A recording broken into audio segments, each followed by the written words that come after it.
What's up guys, hope you're doing well. If you're new here, I'm Harris, an investment banker and CFA charter holder who studied at Imperial College London. Now some of you may have seen Mark Meldrum's recent video on whether there's something wrong in the CFA world, and as a charter holder who works in finance, I wanted to dissect some of the points he raised and give you my take on the reality of the situation. So the first thing he raised was pass rates and behavioural trends. Now in the November 24 sitting, the level 1 pass rate was 43%, but the pass rate amongst first time test takers was higher at 49% versus those who deferred, which was around 29%. Level 2 followed a similar trend, with pass rates amongst first-time test takers being around 49% and 26% for those who deferred. One thing to call out is a significant number of people are deferring their exams, around 30%, which is much higher than you would expect for natural causes such as illness, so there's clearly a deeper issue. The likely cause is that students are simply not prepared, so they think deferring will give them a higher chance of success, and that the CFAI's controls around deferrals are not strict enough, which is something that Mark called out. So the broader point here is that students are falling victim to the illusion of time, i.e. they think if they defer, they'll have longer and therefore will pass, but in reality, they just end up wasting that time again anyway. And this is not surprising because it's consistent with Parkinson's law, i.e. work expands to fill the time you allot to it. So the more time you give yourself to study, the more time you'll take to study. So as with anything in life, I think the best way to ensure success is to set a firm deadline and then stick to it. And the statistics tell you everything. Those who defer have a much lower pass rate. So if you're currently enrolled and tempted to defer, ask yourself, if you have more time, will you behave any differently? The answer is probably no. So if you have a genuine desire to do the CFA charter, to lock in and embrace the pain. We'll talk more about this shortly, but a lot of the value associated with the CFA charter is your ability to endure hardship so that life's other challenges become easier to face. Okay, the next thing Mark touched on was enrollment trends. And essentially, enrollment peaked in 2019, after which across all three levels, enrollment is down significantly. So level 1 is down 43%, level 2 51%, and level 3 20%. Now some of this was driven by COVID-19, however there was a bounce back after that, after which there's been a further decline, so there's clearly a more fundamental issue. Now Mark outlined a few possible causes and I'll give you my take on these two.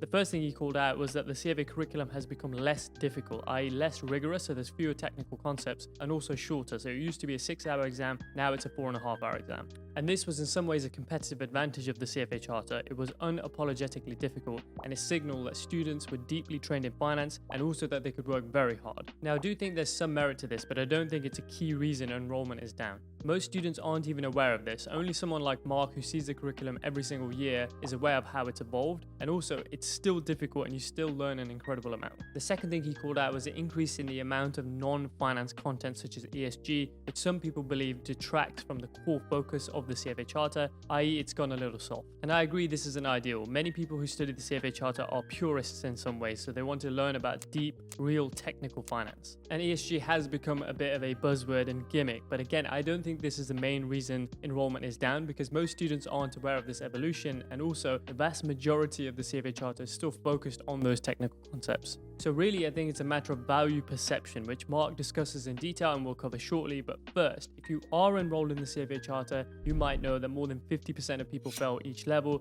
and that's because they don't have the correct strategy, they're inefficient learners, and they don't have anyone to turn to for support. And in the process, they waste hundreds of hours and thousands of dollars on resits. So if you want to avoid that and you want to pass your CFA exams first time without sacrificing your entire life, I have something perfect for you. Check out the first link in the description. Okay, let's discuss the value perception of the CFA charter. And the big question is, do candidates and employers still consider the CFA charter to be valuable? Now, some people are concerned that the CFA charter is losing its appeal in the finance industry, i.e. fewer employers are considering it essential. And this is probably true. I don't think many roles other than maybe portfolio management and investment research type roles consider it essential. So it's more of a nice to have, which isn't a bad thing because we live in a hyper-competitive world where finding an edge is important. Now, there's different ways you can find an edge, such as relationships that you have, or being a likable person, or starting a side business, or showing your personal trading record. However, the CFA charter is still an excellent way of differentiating yourself. Even if the content is less rigorous, you'll still learn an incredible amount, and more than if you didn't study, which definitely counts for something. It's also a clear signal of your ability to work hard, be disciplined, organized, resilient, and so on. And I think it's more about the personal transformation you undergo. The person you become is what makes you more employable, not the 3 letters. Another thing that's concerning people is the future of the finance industry.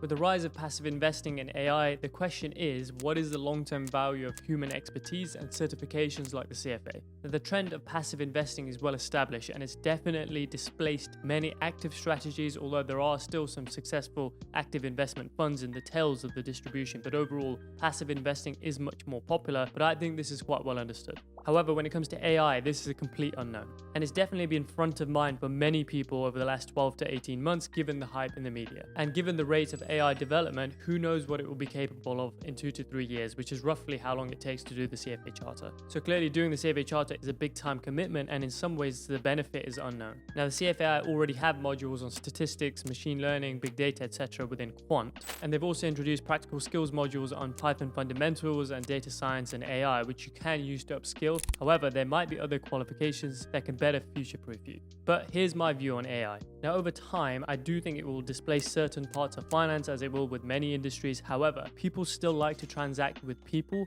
and relationships are important. And at present, AI is definitely a tool, not a substitute. So we use Copilot at work to support with our work streams, but ultimately still the analysts and the associates who are doing the analysis and building models. Now, this could change, but I think it'll be a while before we can trust the accuracy and before AI can truly understand the nuance of deals. And more broadly, development of AI is quick, but implementing it is going to be much more difficult, especially in large institutions which have well-established mechanics and ecosystems. So I think it's a long time, realistically, before it fully displaces personnel. Now, the CFA Charter itself has benefits far beyond just enabling investment decision-making. This includes understanding of true and timeless financial and economic concepts, the ability to learn, the organization, discipline, and resilience that you develop. A lot of the value is embedded in the journey itself, not in the certification. The central point is, in life, in order to stay ahead, you need to do hard things, and the CFA Charter is definitely still hard. Now, if you want to upskill specifically in the domain of AI and data science, as I said, you can take the PSMs, or you can take another qualification once you've done the CFA Charter. But if overall you want to upskill specifically in those domains, then you can select a different qualification. Now, still staying on the perceived value of the CFA Charter, it's worth discussing the view on certification and education on the whole. The decline in enrollment may reflect a broader shift in opinion towards higher education and professional certifications, i.e. people are questioning whether they still have the same value in the current job market. Now, Mark rightly calls out that there is a difference between higher education and professional qualifications, so they shouldn't be painted with the same brush. However, there are some overlaps. Generally speaking, there is no doubt that education enables opportunities, but the question is, are you studying something worthwhile? Now, there's definitely things out there, and I'm not going to name names, that aren't really worth studying, but the CFA Charter does not fall in that bucket. The question for you is, do you have a clear and better alternative use of your time? If you don't, spending that time studying for the CFA Charter is definitely not a waste of time.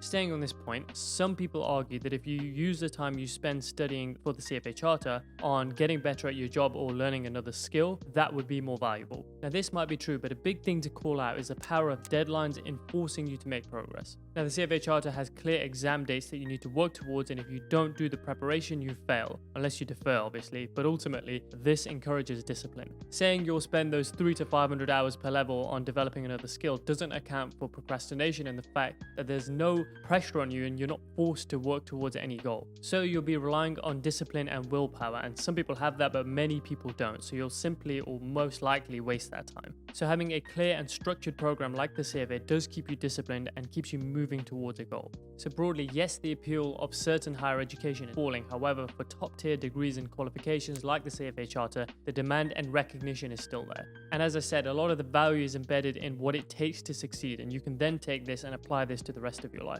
One final thing to cover in the value perception of the CFA Charter is cost. Generally speaking, the CFA Charter is expensive and it's become more expensive, so it costs multiple thousands of dollars. And yes, you'll earn this plus many fall back over the course of your career. However, it's still a consideration. Also, more recently, the US dollar has been strong in relation to other currencies, so this may be deterring international students. So both of these factors may have impacted enrollment, but ultimately, people need to take a long-term view on the cost-benefit ratio. So let's wrap up with whether I regret doing the CFA Charter. And the short answer is absolutely not. There was definitely times along the way where I questioned whether it was the best use of my time, but in hindsight, I'm so happy that I persisted. Overall, I learned an incredible amount about finance. It made me better at my job. It made me a learning machine. It made me disciplined, organized, resilient. and a whole host of other things. And these are things that people cannot take away from me. And once I finished, it set me up for success in so many other ways. Also, I want to add, even if the rigor is slightly down or the value perception has diminished a bit, overall, it's still a globally recognized and highly respected qualification that will open up doors. And if fewer people enroll, there'll also be fewer charter holders, which I think implicitly increases the value of those who have it.